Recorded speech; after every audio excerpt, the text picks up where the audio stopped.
et bienvenue dans la chaîne Mathématiques Sciences. Aujourd'hui, je prends et expliquer une nouvelle vidéo. Cette vidéo donc en sciences de vie de la Terre sur le thème du vivant, sa diversité et les fonctions qui caractérisent. Et plus précisément, une vidéo d'Akali qui nous en parlait tout simplement des transformations et des conservations de l'aliment. Alors d'abord, on va parler de tout ce qui est conservation, de tout ce qui est transformation des aliments. Et après, on va voir comment on peut conserver un aliment tout simplement. Alors bon, d'abord, il faut savoir, en fait, comme je vous l'avais peut-être déjà dit dans la dernière vidéo et même dans la vidéo précédente, les aliments que vous mangez en général, certes, ils proviennent d'origine animale ou bien végétale, mais comme vous avez pu le constater, en fait, l'animal que vous avez à la base ou bien le végétal que vous avez à la base et ce que vous mangez, il y a une petite différence. Notamment, par exemple, dans la viande, si vous regardez un petit peu la viande de temps en temps, par il peut y avoir des petites différences entre la viande, entre la vache même qui a été tuée par un moment et ce qui en reste, donc c'est-à-dire la viande. Alors bon, la viande encore, on voit pas trop bien la différence. Par exemple, si on prend un saucisson ou bien une saucisse, on va dire que la saucisse, le saucisson et puis également la merguez, on va dire ça fait à peu près partie de la même famille. En gros, bon, pour fabriquer ces trois aliments, de base, il faut un cochon, ok? Donc on va dire cochon, et vous avez remarqué que le cochon, à la base, ça ressemble pas trop aux merguez, aux saucissons ou bien aux saucisses, ok? Donc du coup, voilà. Comme vous pouvez constater, là, il y a eu, entre ces deux étapes-là, une transformation. Alors justement, beaucoup des aliments que nous mangeons, en fait, sont transformés. Alors, ils ne sont pas transformés non plus par des trucs chimiques. Au contraire, justement, ils sont transformés par ce qu'on appelle des micro-organismes, ok?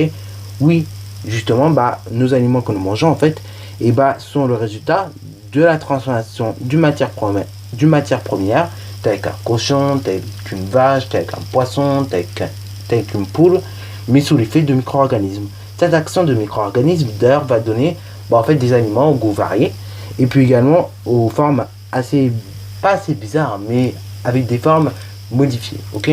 Alors les formes en général, c'est pas forcément les micro-organismes qui vont s'occuper de les modifier. Il peut avoir également les machines et puis tout simplement les ustensiles utilisés qui vont faire que justement vous allez avoir modification de la forme également. Mais donc ces micro-organismes vont donner plus ou moins des goûts variés aux aliments, ok? Et donc en général, les aliments qui sont sortis de la transformation, ils vont se conserver plus longtemps que la matière première. Par exemple, si vous prenez le yaourt, parce que souvent on prend l'exemple du yaourt en 6e, si on prend le yaourt, comme vous pouvez le voir ici, là-bas c'est du lait, ok? Le lait, en général, vous conservez, le lait quand vous mettez au frais, parce que le yaourt aussi, ça se met au frais. Mais si vous mettez du lait au frais, en général, vous me le laissez au frais au maximum 3 jours. Bon, 3 jours c'est gentil, en général c'est 1-2 jours. Mais 3 jours c'est vraiment maximum. Donc, voilà. En gros, on va dire que le yaourt, le lait, ça se laisse au frais environ 2 jours. Tandis que le yaourt, lui, en moyenne, va se laisser au frais, en gros, si vous regardez bien, 1 semaine, voire 2 semaines, ok? Donc, en gros, on va même être gentil. On va dire, en gros, le yaourt peut se conserver 15 jours à peu près, ok? Soit 2 semaines, du coup, quasiment. Soit 2 semaines et 1 journée. Donc, voilà. Pourquoi ces aliments vont se conserver plus longtemps? En fait, c'est l'effet des micro-organismes qui ont été ajoutés à l'aliment de base, qui vont faire que justement l'aliment va se conserver plus longtemps, ok? Et puis avec toutes les transformations aussi qui se font, parce que oui, croyez pas qu'il y a que le résultat de micro-organismes. Par moment, on rajoute aussi sur certains aliments maintenant des éléments chimiques, tels que notamment sur les bonbons, on rajoute beaucoup d'éléments chimiques. Et justement, ça peut arriver aussi qu'on rajoute des éléments chimiques. Et ces éléments chimiques, également vont permettre à l'aliment qui tienne longtemps, ok? Alors bon, voilà, ça c'est pour tout ce qui est transformation des aliments. Mais l'aliment, donc, il faut quand même le savoir, en général, on aura quand même tendance à le conserver. Alors bon, il faut savoir quand même que dans un aliment, vous avez des micro-organismes. Que ces micro-organismes, et même en général, sont bons pour la santé, ok? Oui, croyez pas que... Parce que souvent là, on vous dit à la publicité, oh, telle bactérie a fait telle chose. Non, en réalité, je veux pas dire, mais bon, si vous regardez bien, en réalité, vous avez 95% de bons micro-organismes et après, vous avez 5% de micro-organismes qui, eux, par contre, peuvent faire du mal ou sont nuisibles, tout simplement, Dans ce cas-là, eux, ces micro-organismes qui peuvent faire du mal ou qui sont nuisibles, eux, on va les appeler pathogènes. Ok, ce sont des micro-organismes pathogènes. Et du coup, bah voilà, pour éviter la prolifération de ces micro-organismes, ok, et bah justement, il faut des règles d'hygiène. Et donc, et bah, qu'est-ce que ça va être? Et bah, ça va être par exemple, et bah, l'effet de se protéger, bah, ça va être l'effet de les laver, ça va être le fait également de faire éviter d'avoir les mains sales, ainsi de suite, ok. Donc ça, ce sont des règles d'hygiène, ok, de base, que l'on mettra aussitôt dans la production jusqu'à la conservation de l'aliment, ok.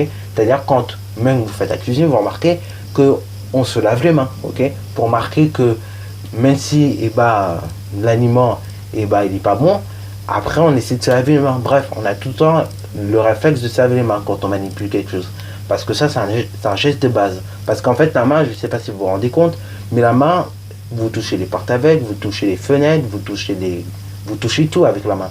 Et du coup la main, il y a beaucoup de bactéries. Et du coup pour éviter que ces bactéries se propagent à vos aliments, et c'est pour ça qu'on a ces règles d'hygiène, c'est-à-dire se laver les mains, ainsi de suite. Ok. Alors également dans certains cas, justement pour la conservation des aliments, on va pouvoir utiliser par exemple le frigidaire. Ok. Alors oui, d'ailleurs ceux qui disent frigo là, en réalité frigo c'est une marque. Ok. Normalement on devrait dire frigidaire ou bien réfrigérateur. Ok. Voilà.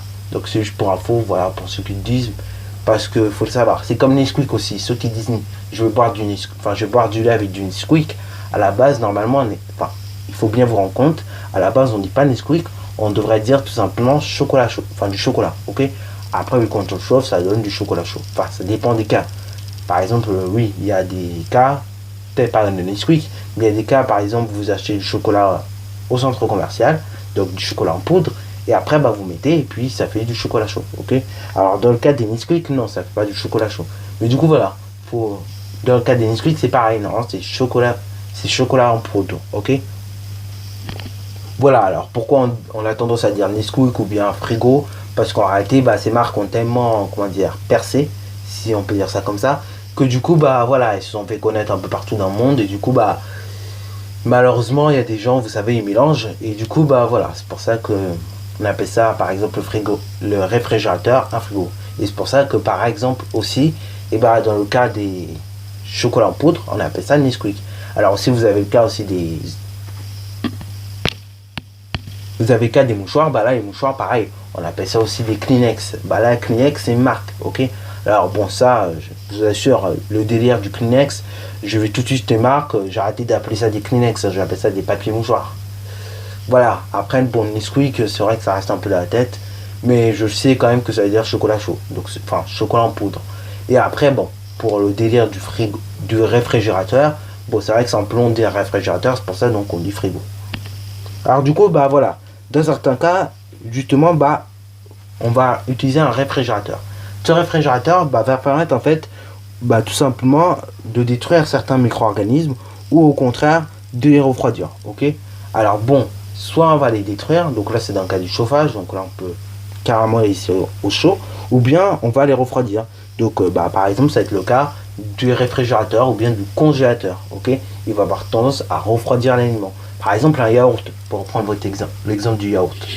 Un yaourt, qu'est-ce qui va se passer? En gros, d'abord vous allez avoir la création du yaourt, donc elle va se faire dans les machines et tout. Après ce yaourt, une fois qu'il sera créé, et de là il sera envoyé au supermarché, ok, qui lui-même sera conservé au frais. Une fois qu'il est au supermarché et qu'il sera conservé au frais, il ira ensuite dans nos frigos, et pareil dans le réfrigérateur, et lui va se conserver au frais, le yaourt, ok.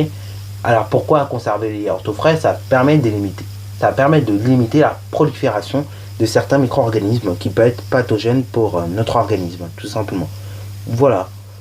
Bon, sur ce, la vidéo est terminée. Donc, comme d'habitude, si tu as bien aimé, n'hésite surtout pas à la liker, commenter et bonne reste à toi en mathématiques et en sciences.